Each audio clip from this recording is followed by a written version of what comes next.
I'm David Cott, host of the History of Spain podcast, and this is episode 43, called Fernán González, Count of Castile. In this episode, you will learn about who the Count Fernán González of Castile was, comparing the legendary hero to the real historical figure. Don't miss an episode. Subscribe to the podcast.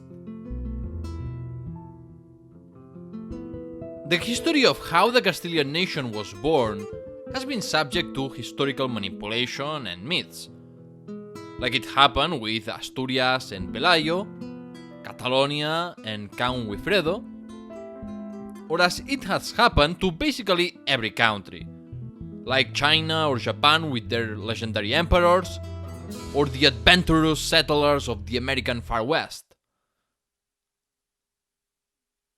Of the minstrel elements added to the history of the County of Castile in the 11th and 13th centuries, there are three stories that had continued to be influential in the collective imaginary of the Castilians. The existence of the Judges of Castile, the independence of Castile thanks to Count Fernán González, and the dispute between Castile and León to control the lands between the Cea and Pisuerga rivers. These three facts are legendary and aren't supported by any contemporary document or chronicle, but we will examine them in detail and contrast the legendary history of Castile with the real, documented history, as I had already done with other mythicized figures like Pelayo of Asturias or Count Wifredo the Hairy of Barcelona. Let's just start with the legend of the Jueces de Castilla, the Judges of Castile. There are two versions of this founding myth of the Castilian nation. One that sets the story at the death of Alfonso II of Asturias during the civil war between Ramiro I and Nepociano, and another that sets it during the succession war after the death of Ramiro II of León. In both cases, we are talking about a moment of weakness of royal authority, and the Castilians wanted to have political stability, and they were unhappy for having the obligation of going to León to go to court. It was a long journey, and in the court of León, the Castilians were treated with disdain and contempt. Moreover, according to the story set at the death of Ramiro II, the Leonese were trying to stop Castilian expansion in the Pisuerga River. And for all these grievances, the Castilians took the first action to free themselves from the Leonese yoke.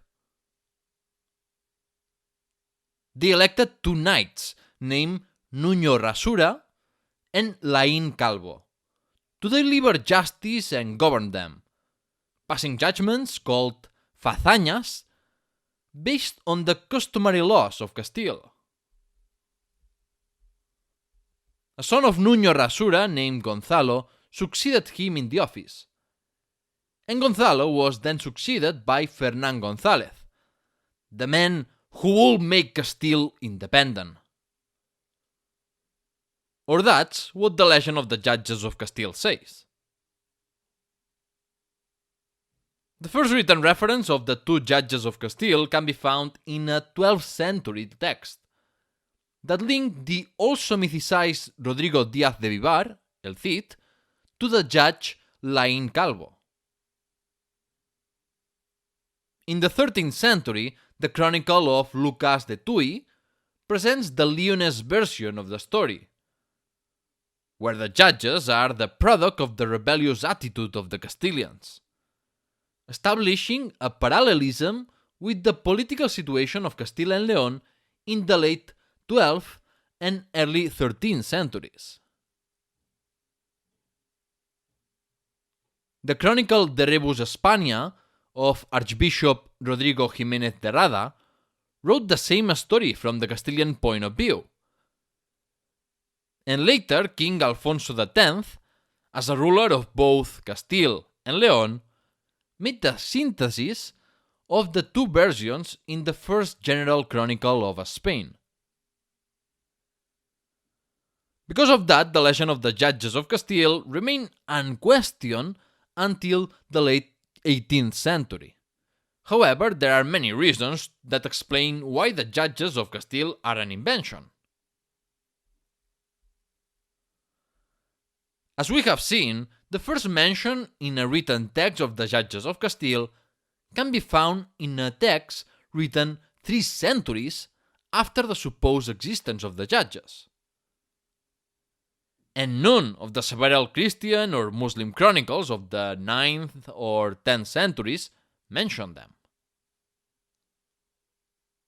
There are also contradictory versions of the story, mentioning the Judges of Castile under different kings of Asturias or León, and their existence is incompatible with the type of government established in the county of Castile, and it's incompatible with all the Asturian, Leonese, or Castilian documents and diplomas.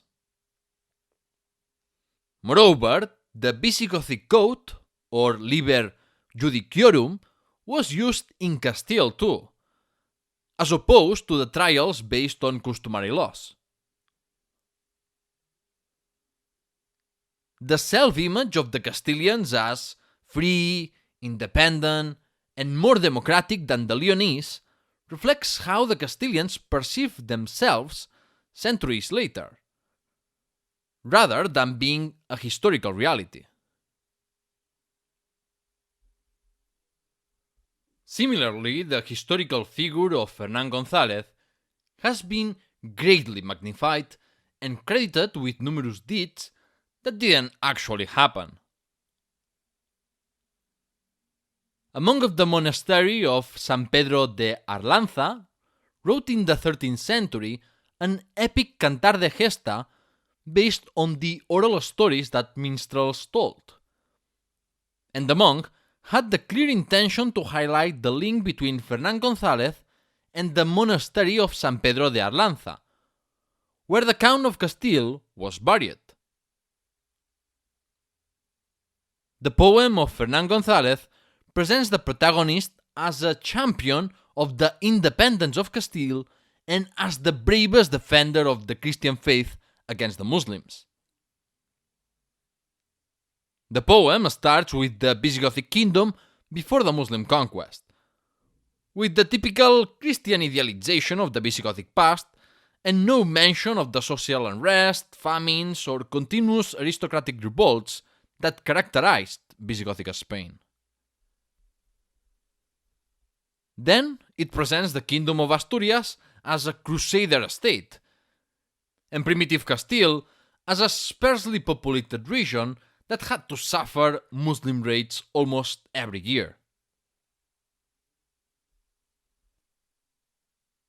The poem claims that when he was young, Fernán González was kidnapped by a coalman who raised him in the mountains, until the coalman told Fernan about his noble lineage.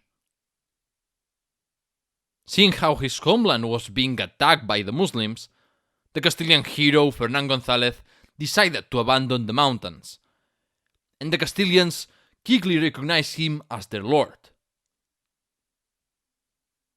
In the poem of Fernán González, the Count of Castile defeats the great Andalusi general and dictator Almanzor, something impossible since Almanzor was inactive in the campaigns against the Christians until the 970s, some years after the death of Fernán González. The epic Cantar de Gesta goes on with another made-up story of a war between Castile and the Kingdom of Pamplona and the County of Toulouse. Obviously, Castile is presented as a victim attacked by both Pamplona and the Caliphate of Córdoba, while being a subject of the Leonese oppressors. After the Castilians defeated and killed the King of Pamplona and the Count of Toulouse, the poem talks about a legendary battle known as the Battle of Athenas against the Muslim hosts of Almanzor. Before the battle, the Count of Castile heard the voice of Saint Emilian, a venerated hermit of the Visigothic period who became patron of Castile and Pamplona thanks to the prestige of the monastery of San Millán de la Cogolla. Saint Emilian gave him advice on the strategy to follow, because death hermits have a vast military experience. And he also said that the battle would last 3 days. Then, on the 3rd day of the battle, the Castilians were in a critical situation. Until the Apostle of Spain, Santiago, appeared in the battlefield with his own host, and the Christians managed to defeat the Muslims. The poem of Fernán González then tells a fabulous and absurd story of how our hero managed to free Castile from the Leonese yoke. After that campaign, Sancho the Fat, one of the kings of León of the 950s and 960s, summoned the Count of Castile to the court of León. Fernán González arrived with his goshawk and a horse that used to belong to Almanzor. And King Sancho desired the goshawk and the horse so much that he offered a large sum to buy them. Sancho and Fernan set a payday and agreed that the debt would double every day if the King of León couldn't pay by the due date. Years went by until the Count of Castile reminded Sancho about his debt. And when they calculated the debt, King Sancho was stunned and promised to free Castile if Fernán González forgave him the debt. So according to legend, it was an unpayable debt what allowed Castile to become independent, not an epic rebellion or battle. The poem goes on with a chivalric romance and another war with Pamplona and the Muslims, but what matters is how the protagonist is portrayed as the perfect knight and a mortal enemy of the Muslims. In the legends, Fernán González is often referred as El Buen Conde, the good count, a fair ruler, a pious Castilian, and an excellent warrior who defeated the enemies of Castile and liberated the Castilians from oppression. Okay, now that you know the literary and heroic figure of Fernán González, let's move on to talk about his real life. The first undisputable mention of Fernán González as Count of the reunified Castile can be found in a diploma of the 1st of May of 932. Although another authentic diploma of 929 already mentions Fernán González as Count of Lara, a small county of Castile. But who were the ancestors of Fernán González? Castilian documents indicate that the Count of Castile was a descendant of Muñoz Núñez, one of the first nobles to lead the colonization of Castile with the fuero of Brañosera of 824. Therefore, the lineage of Fernán González was one of the most powerful of the county of Castile, along the Gómez and Ansúrez families.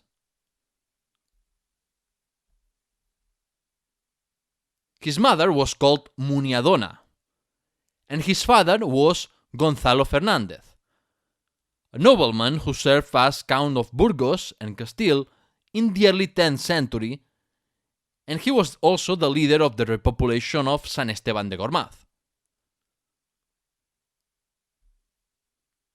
About the youth of Fernán González, we barely know anything, apart from the legendary tales described in the epic 13th century poem of Fernán González, or the chronicle of Fernán González of the 15th century. Everything suggests that his family had their power base between the Arlanzón and Arlanza rivers, around Lara and Burgos. But how and why did Fernan manage to become Count of all Castile and Álava?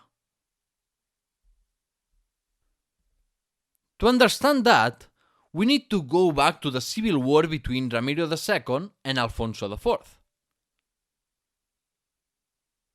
Several Castilian magnates, mainly of the Gómez and Ansúrez families, instigated the revolt of the former King Alfonso IV of León.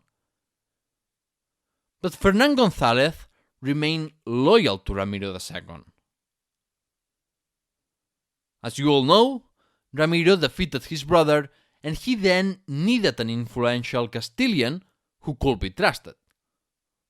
So basically, the only option was Fernán González. The loyalty of Fernán González earned him the government of all the counties of Castile and Álava, receiving the counties of Castile, Burgos, Lara, Lantarón, Cerezo, and Álava in 932. Giving so much power to one man was a very dangerous move. But Castile and Álava were the preferred targets of the Muslim armies. Therefore, Ramiro needed a strong and united power in the eastern march, capable of gathering troops quickly. This was required because the attacks of Abd-ar-Rahman III were becoming more frequent and devastating. And troops from León or even more distant territories like Galicia, Asturias, or northern Portugal needed more time to be mobilized. Circumstances reunified Castile and Álava for the first time since the rule of the Counts Rodrigo and Diego Rodríguez. Count Fernán González of Castile married Sancha Sánchez of Pamplona, one of the daughters of Queen Toda, who had been previously married to King Ordoño II of León and to the previous Count of Álava. This marriage consolidated his rule in Álava and strengthened his position, as he was linked by marriage to the Jimena dynasty of Pamplona. While on the other hand, Queen Toda gained influence in the Kingdom of León, as she had arranged marriages with both Fernán González and Ramiro II. 4 sons and 3 daughters were born from this union, and it was the 4th son, García Fernández, the male descendant who would live long enough to succeed his father as Count of Castile and Álava in 970.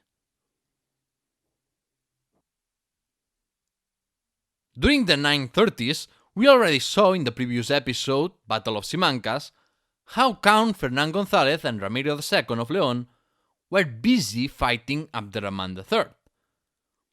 So I'm going to skip that for this episode and go straight to what happened after the Battle of Simancas.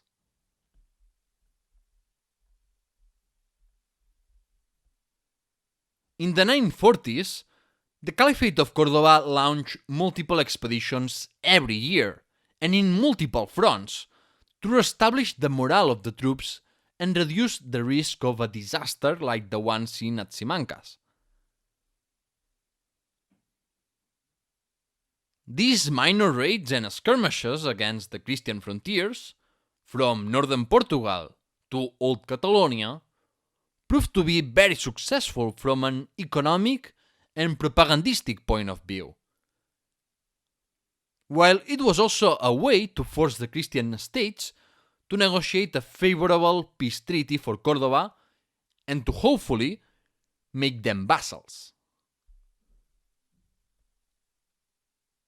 The peace that León and Córdoba signed in 941 lasted only 8 months, because there was a conflict in the Upper March with King García Sánchez of Pamplona, and Ramiro decided to aid his brother-in-law by sending Fernán González against Muhammad ibn Hashim of the Banu Tuhib. Although the initial Christian attack was successful, they were ultimately defeated, and some notable men lost their life, including the Mozarab Count of Gormaz, a member of the Gómez lineage, and a nephew of the Count of Castile.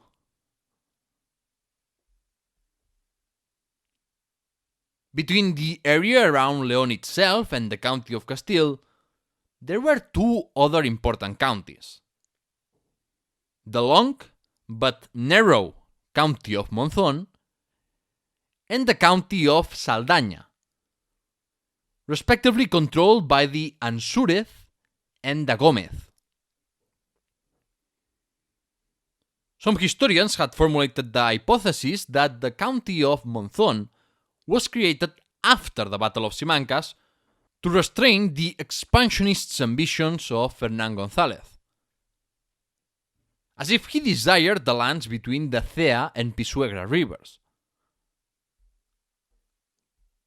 The truth is that the Count of Castile was a great friend and soon brother-in-arms of Diego Muñoz, the Count of Saldaña of the province of Palencia. So it's difficult to believe that Fernan ambitioned the lands of his ally.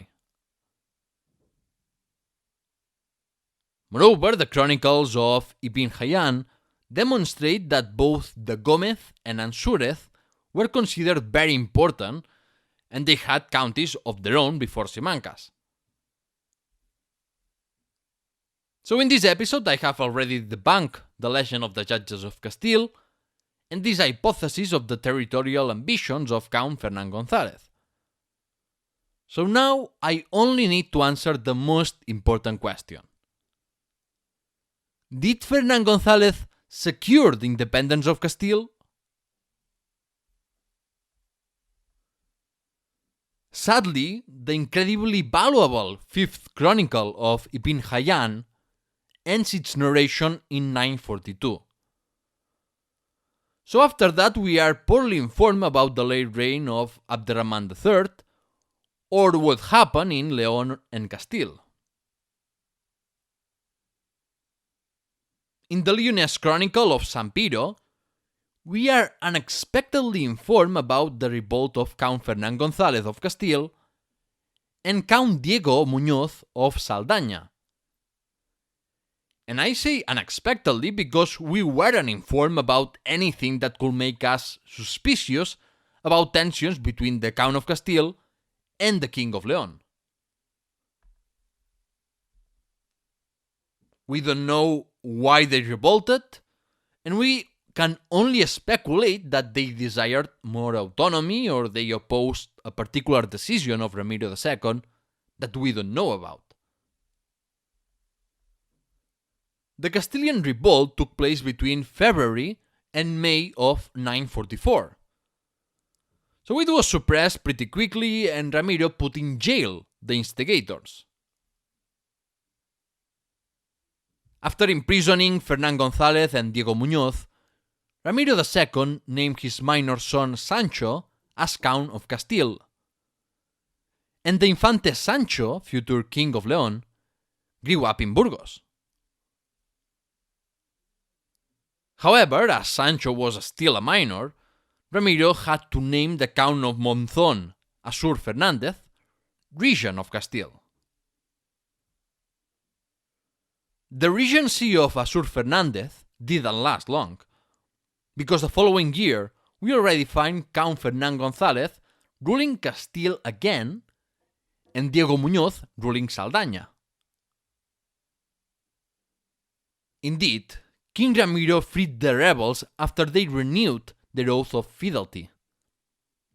And to strengthen the relationship between Fernan and Ramiro, the Infante of León Ordoño married a daughter of the Count of Castile named Urraca.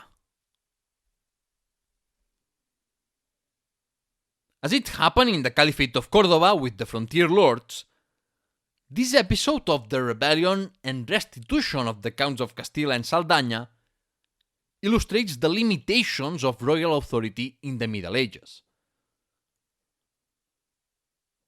Except for some relatively centralized states like the Caliphate of Córdoba, in general, medieval states didn't have a proper standing army.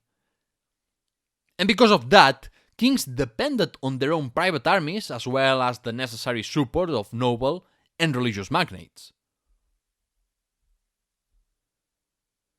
Ramiro II of León couldn't remove Fernán González or Diego Muñoz from their office for the same reason Abderrahman III couldn't remove the Banu Tuhib from the Upper March.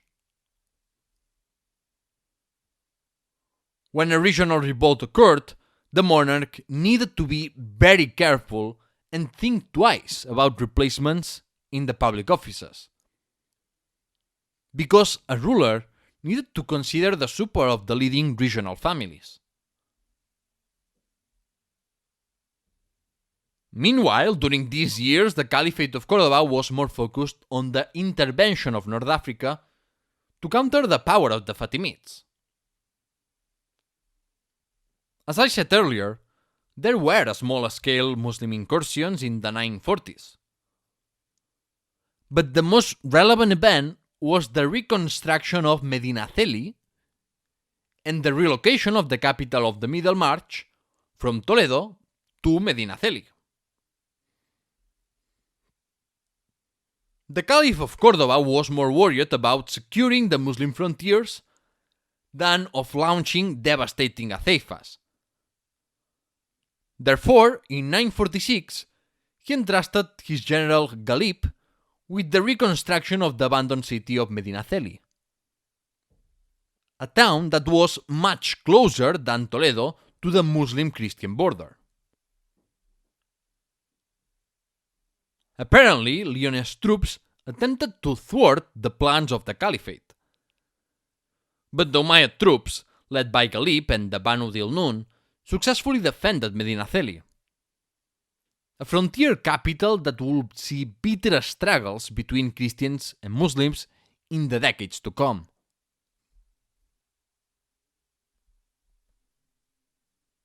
In 950, the 50-year-old warrior king Ramiro II led what would be his last military campaign.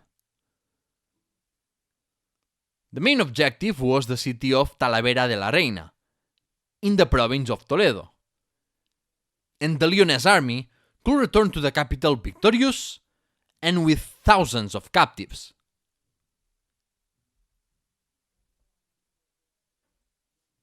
A few months later, while he was in the Galician city of Oviedo, Ramiro II of León fell gravely ill, and he quickly returned to León to receive the last rites. On the 5th of January 951, Ramiro abdicated in favor of his son Ordoño, and the old Leonese king died soon afterwards. In this episode, I will not explain in detail the dynastic struggles of the Kingdom of León of the 950s and 960s, but I will summarize them because it's important to understand the historical figure of Count Fernan González. At first, the succession went smoothly, and King Ordoño III could rule pacifically. And Fernan was happy because he was the father-in-law of Ordoño III. But soon, the half-brother of Ordoño, Sancho the Fat, took refuge in Pamplona with his uncle, King García Sánchez, and the real ruler of Pamplona, his grandmother, Toda. Around 954, Sancho the Fat tried to depose Ordoño III with the support of the Kingdom of Pamplona and the County of Castile, although his pretensions were frustrated, and Fernan González recognized again Ordoño III. Based on some late chronicles, it was suggested that Ordoño had repudiated his wife, Urraca, and that's why we see Fernan González trying to depose his son-in-law. But that seems unlikely. We don't know why the Count of Castile allied his father-in-law García Sánchez to depose Ordoño. But Fernan was an opportunist, and he clearly expected to gain something in return. In 956, Ordoño III died at the age of 30, and he was succeeded by his half-brother Sancho, the same who had tried to depose Ordoño. Nonetheless, Sancho didn't enjoy the sympathy of the Leonese and Galician magnates, and the fact that he was extremely obese made him the laughingstock of the kingdom, because he couldn't even mount a horse.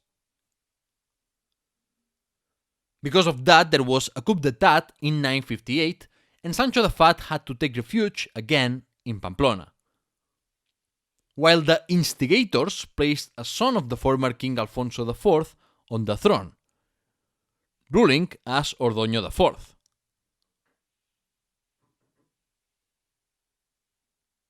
The Count of Castile didn't participate in the coup, but he delayed his adherence to Ordoño IV to set a high price for his loyalty. And in consequence, Ordoño IV married Urraca, the daughter of Fernan and widow of Ordoño III.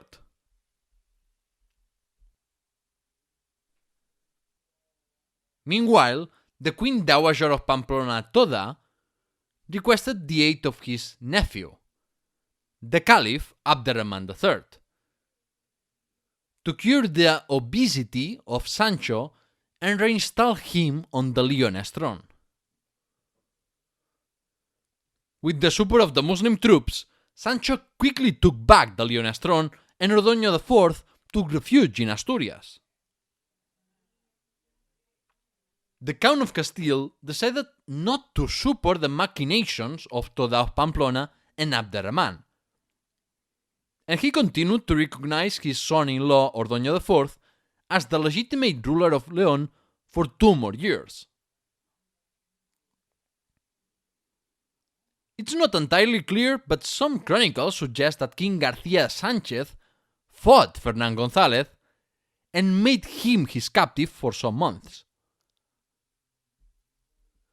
Then Ordoño IV was expelled from Asturias in 961 and he traveled to Burgos, where its citizens, not Fernán González, expelled Ordoño and forced his wife Urraca and his children to stay in Castile. Ordoño IV then had no other choice but to try his luck in Córdoba, in the court of the new Caliph, al-Hakam II.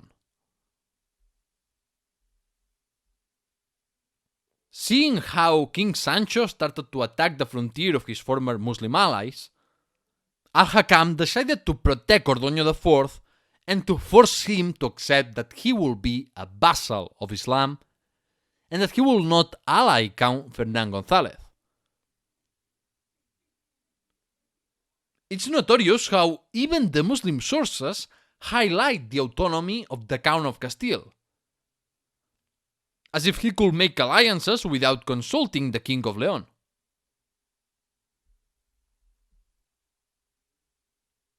García Sánchez of Pamplona also broke his alliance with Córdoba and refused to hand over Fernán González to the Caliph.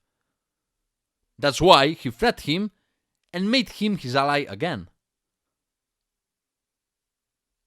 What's more, when his first wife died, Fernan once again married a member of the Jimena dynasty, a daughter of King García Sánchez.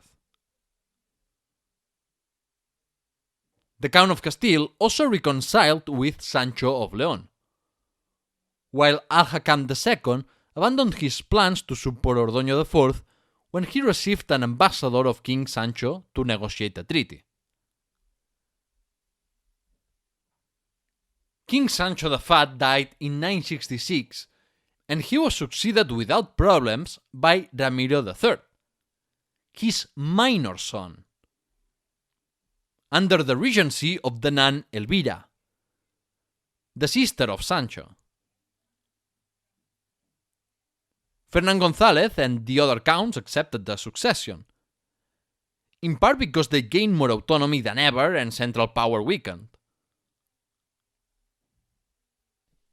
Finally, in late 969 or early 970, Count Fernán González passed away, after almost 4 decades ruling Castile and Álava. And he left his position to his son García Fernández.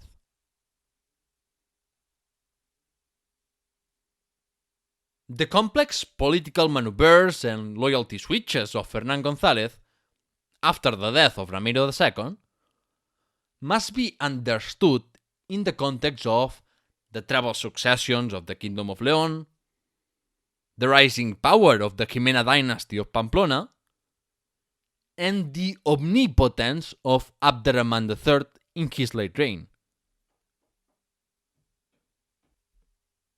Fernán González has gone down in history as the first independent and sovereign Count of Castile.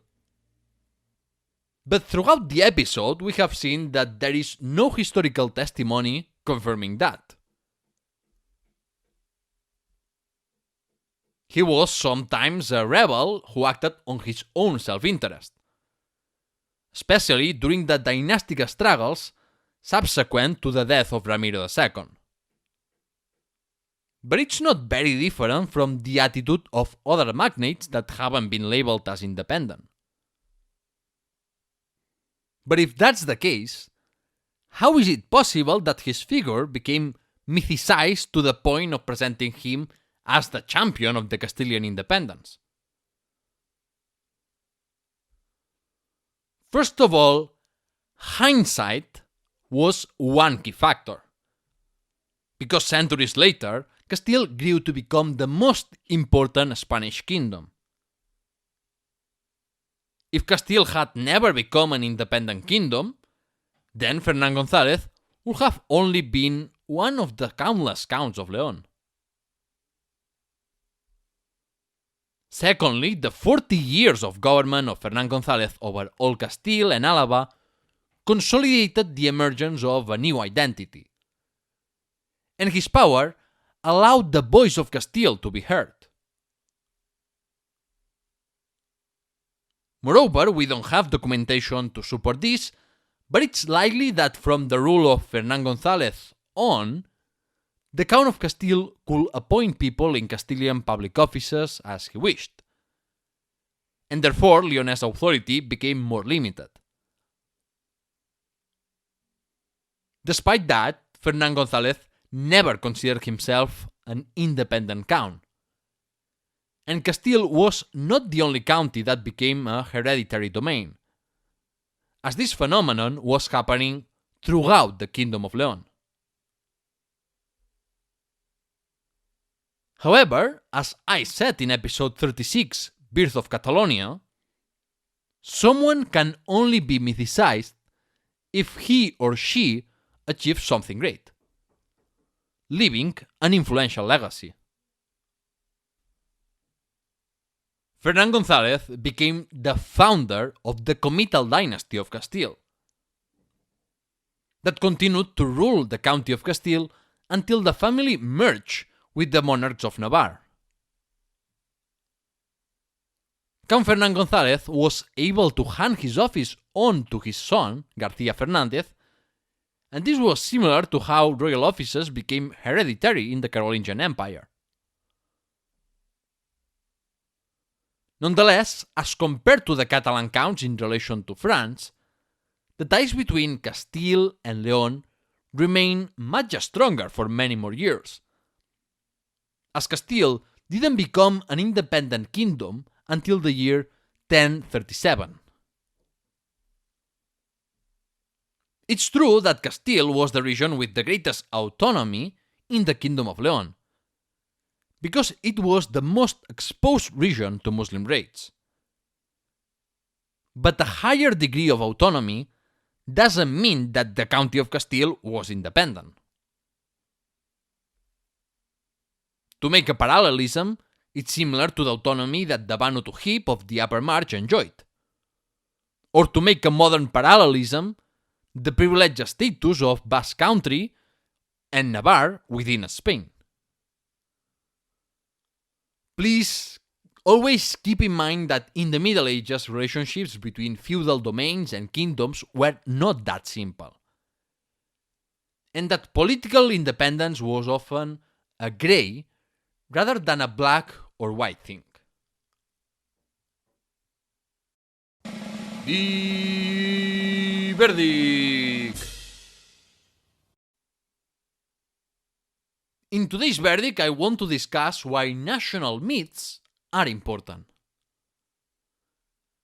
National myths are legendary or, at best, half-truth narratives about a nation's past, usually about a foundational event or something that set the identity, purpose, and values of a nation.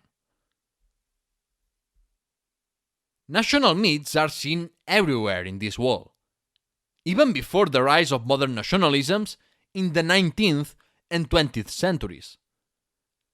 And that's because they are useful to create a sense of unity among the peoples of a tribe, ethnicity, or a state. Moreover, political elites need to justify their actions and regime with some ideology. So national myths are perfect to legitimize them. And this doesn't only apply to authoritarian or despotic regimes, but also to liberal democracies. Most liberal democracies prize values like freedom, equality, tolerance, and pluralism, and that's also a national myth to legitimize democracies. If a political regime changes, you will notice also a change in the historical narrative to fit the contemporary reality and how people currently interpret their nation's past. As someone who educates other people about history, I need to combat national myths and try to get as closer to the truth as possible.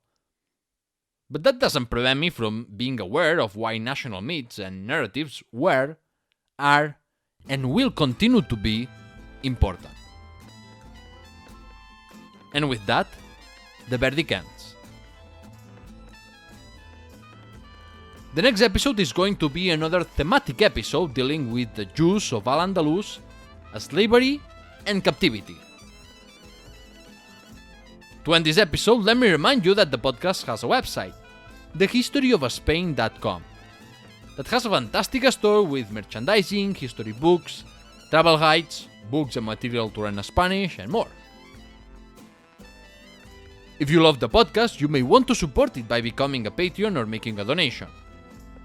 But there are other non-financial ways to support the show, like reviewing the podcast or spreading the word. Please subscribe to the podcast on Apple Podcasts, Spotify, YouTube, and more, and follow the social media accounts of Twitter, Instagram, Facebook, Pinterest, and LinkedIn. I hope you enjoyed the episode, and thank you for listening.